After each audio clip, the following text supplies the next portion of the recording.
સૌરાષ્ટ્રનું એક નાનકડું ગામ, અને ગામની અંદર એક પતિ પત્ની રે, બે દીકરીઓ. આખો સમાજ એવું કે બે દીકરી એ કઈ દીકરા વાળા ન કહેવાય, એને કઈ સંતાન વાળા તમે ન કહેવાય. એ તો હમણાં કાલ હવારમાં પાન પંખેડું આવશે, એનું પંખીડું ઉડી જાય એટલે તમારું ઘરનું આંગણું છે ને એ ખાલી થઈ જશે.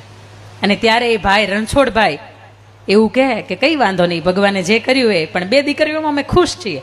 ધીરે ધીરે કરતા એ દીકરીઓ મોટી થાય, એકને 10મું આવે, એકને 12મું આવે.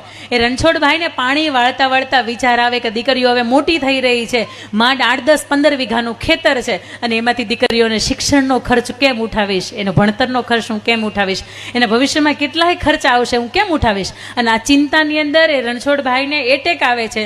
એ માણસનું પ્રાણ પંખેડું ઉડી જાય, ઘર એમ કહેવાય કે નોધારું થઈ જાય, ઘર ખુલ્લું થઈ જાય, કારણ કે મોભારું છે એ ઘરનું ઉડી જાય, અને 3 દિવાલ વધે, બંને દીકરીઓ ને એક એની માં.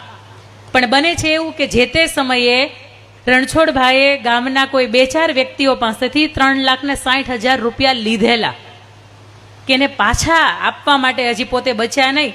અને એ 3-4, હજી તો 12મું 13મું એની વિધિ પૂરી થાય, અને એ જ સમયે ગામના 2-4 લોકો હોય આવે ને એવું કે આ વર્ષ જૂનની અંદર થયું, આવતો જૂન આવે એ પહેલાં મને તમારે 3,60,000ની રકમ આપવી પડશે, અને ન આપો તો પછી 2 દીકરીઓ છે જ ને.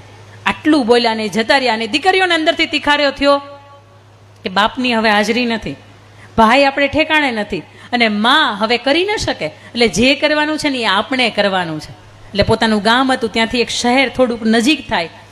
બંને દીકરીઓ છે, એક 10મું ભણે, એક 12મું ભણે, સવારથી બપોર સુધી શાળાએ જાય. બપોર પછી એમ કહેવાય કે બેનપણીઓનો સાથ લઈને એ પાણીપુરીનો મસાલો બનાવે. બપોરે પછી એ બુકાની ધારી પોતાના વસ્ત્રો છે ને એમાં બ્લેક કલરના વસ્ત્રોથી પોતાનું મોઢું ઢાંકી દે, અને બપોરથી સાંજ સુધી એ શહેરની અંદર એ પોતે રેકડી લઈને પાણીપુરી વેચે. સાંજે ફરીથી એ ગામની બસ આવે એટલે અંદર ગામમાં આવી જાય. આખું ગામ એને એવું કે બાપ નથી, ભાઈ નથી, આખો દિવસ દીકરીઓ રેખડા કરે. પણ એ દીકરીઓ એની માને એમ કે માં તું વિશ્વાસ રાખજો, અમે ભણવા સિવાય કાંઈ કામ નથી કરતા, તું ચિંતા ન કરતી, તારી પાસે કોઈ ફરિયાદ નહીં આવે.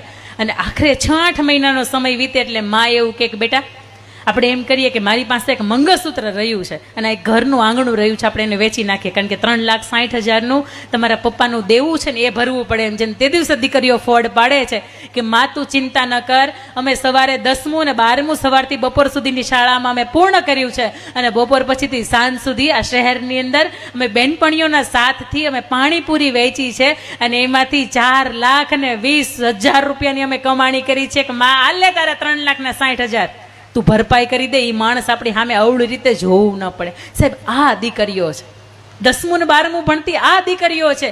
અને આજે પણ જ્યારે તમે ભાવનગરની અંદર તમે જાઓ ને, ભાવનગરની અંદર સુભાષનગરની અંદર ઝીણાભાઈ ભરવાડને ઘેરે 2 વર્ષ પહેલા જાન આવે છે.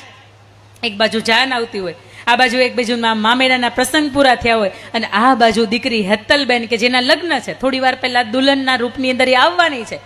દીકરીનું પ્રાણ પંખેડું ઉડી જાય ત્યારે ઝીણાભાઈ ભરવાડ નક્કી કરે કે કાળિયા ઠાકરે જે કરવું હતું એને કર્યું, પણ હવે હું એક બીજો નિર્ણય લઉં છું કે મારી નાની દીકરી છે ને એને હું આ મંડપની અંદર પરણાવું છું, કારણ કે જાને પાછી જાય ને એને અપશુકન કહેવાય. તે દિવસે જેની બધી બેનપણીઓ હતી ને એવું કહેતી હતી કે તું કહેતો ખરા કે મને પરિવાર ગમે છે કે નહીં, મને વ્યક્તિ ગમે છે કે નહીં, આજ સુધી તેને જીજાજી કહ્યા છે, હવેથી આજથી તારો ભડથાર થવાનો છે, તું તારો રાજીપો વ્યક્ત તો કર.